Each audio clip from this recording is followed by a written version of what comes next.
Enseñanzas del Buda comparadas con el Bhagavad Gita. El Gita nos enseña que la vida tiene un propósito más allá de los placeres mundanos, el cumplimiento del Dharma, el deber, la acción desinteresada, el autoconocimiento del verdadero yo o el moksha. Recuerda que el verso 35 nos dice que sigamos nuestro propio deber, el Swadharma, y no el de otro, y que el Swadharma, tienes que seguir tu Swadharma, que es la ley de tu propio ser.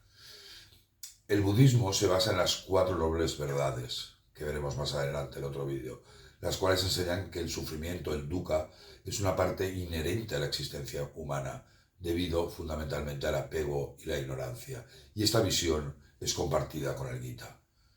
El Buda siempre negó ser un dios, afirmó ser simplemente un ser humano. El budismo no contempla la idea de un dios creador o todopoderoso, como las religiones monoteístas, cristianismo, islam o judaísmo. En el Bhagavad Gita el Señor es el creador, es Brahma, el sostenedor Vishnu, Krishna es la encarnación de Vishnu y también el destructor Shiva. Y la realidad absoluta es Brahman, como lo llaman los ñanis, Paramatman, como los karma yogis, o Bhagavan, los bhaktas. Soy Pedro Noney, traductor y experto en el Gita, y si te ha gustado este vídeo, compártelo, coméntalo, suscríbete y así podrá llegar a mucha más gente. El Buda siempre evitó realizar especulaciones metafísicas. En sus enseñanzas no encontramos reflexiones sobre el origen del universo, la existencia de la vida tras la muerte o la relación entre alma y cuerpo.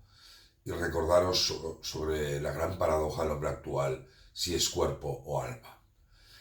Y el Buda decía, de igual manera no es de la opinión de que el mundo sea eterno, que sea finito, que el alma y el cuerpo sean distintos, o que Buda exista después de la muerte, de lo que depende la vida religiosa. Esto lo decía Buda. Y ahora viene a la frase que he citado varias veces, de Albert Einstein, que decía, cuando leo el Bhagavad Gita y reflexiono sobre cómo Dios creó el universo, todo lo demás me parece superfluo.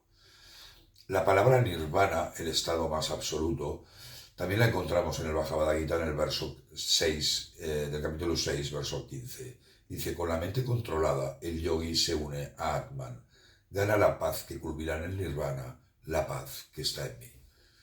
Tanto el budismo como el Gita buscan liberar al ser humano de la ignorancia a través del conocimiento.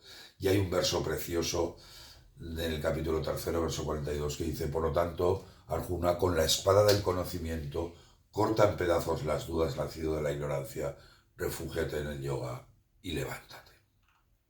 Recordad que esto es solo un pequeño resumen de esta asignatura, que todas las similitudes entre el Buda y las enseñanzas del Gita la podéis encontrar en los materiales de estudio de esta asignatura. Muchísimas gracias. Om Namaste.